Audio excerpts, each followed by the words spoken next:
আলু দিয়ে যে এত সুন্দর একটি নাস্তা রেসিপি হয় না দেখলে বিশ্বাসই করবেন না। আসসালামু আলাইকুম, ওয়েলকাম ব্যাক টু জান্নাত ডেইলি কুকিং। চলে আসলাম আরও একটি নতুন রেসিপি নিয়ে। আজকে আলুর একটি নতুন ধরনের নাস্তা রেসিপি আপনাদের সাথে শেয়ার করছি। নাস্তাগুলো তৈরি করে নেওয়ার জন্য আমি প্রথমেই কয়েকটা আলু সিদ্ধ করে নিয়েছি। এবার এগুলোকে ভালোভাবে ম্যাশ করে নিচ্ছি। একটু সময় নিয়ে ভালোভাবে ম্যাশ করে নিতে হবে যাতে আলুর মধ্যে কোনো দানা দানা ভাব না থাকে। আমার সুন্দরভাবে ম্যাশ করে নেওয়া হয়ে গেছে। এবার এর মধ্যে আমি দিয়ে দিচ্ছি কিছুটা পরিমাণ পেঁয়াজ কুচি, দিয়ে দিচ্ছি কিছুটা পরিমাণ কাঁচা পাকা মরিচ কুচি, দিয়ে দিলাম হলুদ গুঁড়ো, দিয়ে দিচ্ছি 1 টেবিল চামচের মতো মরিচ গুঁড়ো, আর দিয়ে দিচ্ছি হাফ টেবিল চামচের মতো জিরের গুঁড়ো আর পরিমাণ মতো লবণ।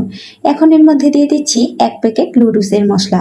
এই মশলাটা অবশ্যই দেওয়ার চেষ্টা করবেন, এতে করে নাস্তাটির স্বাদ বহুগুণে বেড়ে যায়।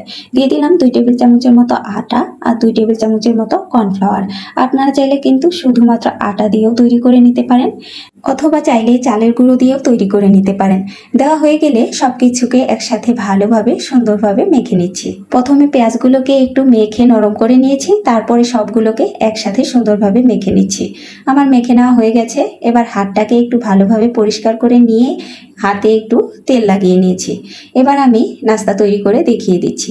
দেখুন কত সহজেই নাস্তাটি তৈরি করে নেওয়া হয়ে গেল। আমি আরও একটি নাস্তা আপনাদেরকে তৈরি করে দেখিয়ে দিচ্ছি। আপনারা কিন্তু আপনাদের পছন্দ অনুযায়ী যে কোনো সাইজেই নাস্তাগুলো তৈরি করে নিতে পারেন। আরও ছোটও করতে পারেন, বড়ও করতে পারেন। আমি আমার পছন্দ অনুযায়ী তৈরি করে নিয়েছি। দেখুন আমার সবগুলো নাস্তাই তৈরি করে নেওয়া হয়ে গেছে। আমি এগুলোকে এক সাইডে রেখে দিচ্ছি। অন্যদিকে একটা বাটিতে আমি 2 টেবিল চামচের মতো কর্নফ্লাওয়ার নিয়ে নিয়েছি। এর মধ্যে আমি পানি দিয়ে একটা পাতলা ব্যাটার তৈরি করে নিচ্ছি। ব্যাটারের ঘনত্বটা দেখেই হয়তো আপনারা বুঝতে পারছেন কতটা পাতলা রেখেছি। এবার আমি কিছুটা সেমাই নিয়ে নিয়েছি। সেমাইগুলোকে হাত দিয়ে কষলে ভেঙে নিয়েছি। এবার তৈরি করে রাখা ব্যাটারে আলুর নাস্তাটি ডুবিয়ে সেমাইয়ের মধ্যে একটু কোট করে নিচ্ছি। আপনারা দেখলেই বুঝতে পারবেন আমি কিভাবে কোট করে নিচ্ছি। একটু চেপে চেপে সেমাইগুলোকে লাগিয়ে দিতে হবে যাতে করে লেগে থাকে। এই কাজটা কিন্তু একটু সময় নিয়ে ভালোভাবে করতে হবে, না হলে কিন্তু ভাজার সময় সেমাইগুলো নাস্তার গা থেকে ছেড়ে যেতে পারে। দেখুন আমার একটি নাস্তা তৈরি করে নেওয়া হয়ে গেছে। আমি একইভাবে সবগুলো নাস্তাই কোট করে নিয়েছি। দেখতেই পাচ্ছেন এখনই নাস্তাগুলোকে কতটা সুন্দর লাগছে। এ পর্যায়ে আপনারা চাইলে কিন্তু ফ্রিজে নর্মালি নাস্তাগুলোকে রেখে দিতে পারেন, এতে করে সেমাইটা ভালোভাবে সেট হয়ে যাবে। তবে আমি কিন্তু ফ্রিজে রাখিনি, সাথে সাথেই ভেজে নিচ্ছি। ভেজে নেওয়ার জন্য আমি কড়াইতে কিছুটা তেল হালকাভাবে গরম করে নিয়েছি। নাস্তাগুলো ভেজে নেওয়ার আগে অবশ্যই মাথায় রাখতে হবে তেলটা যাতে বেশি গরম না হয়ে যায়, আর চুলার আঁচটা একেবারে নর্মালে রেখেই নাস্তাগুলোকে ভেজে নিতে হবে। না হলে কিন্তু উপরে সেমাইটা পুড়ে যাবে আর নাস্তাগুলো দেখতেও ভালো লাগবে না, খেতেও ভালো লাগবে না।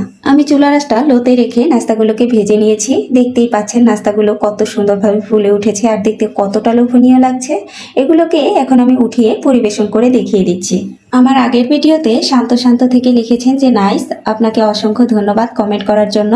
তো আমার রেসিপিটি যদি এতটুকু পরিমাণও আপনাদের কাছে ভালো লাগে তাহলে ভিডিওতে একটা লাইক দিয়ে চ্যানেলটি সাবস্ক্রাইব করে আমার পাশেই থাকবেন এবং আপনাদের মূল্যবান মতামত কমেন্ট করে জানাবেন। দেখা হবে আবার কোনো নতুন রেসিপি নিয়ে। সে পর্যন্ত সকলেই অনেক ভালো থাকবেন। আল্লাহ হাফিজ।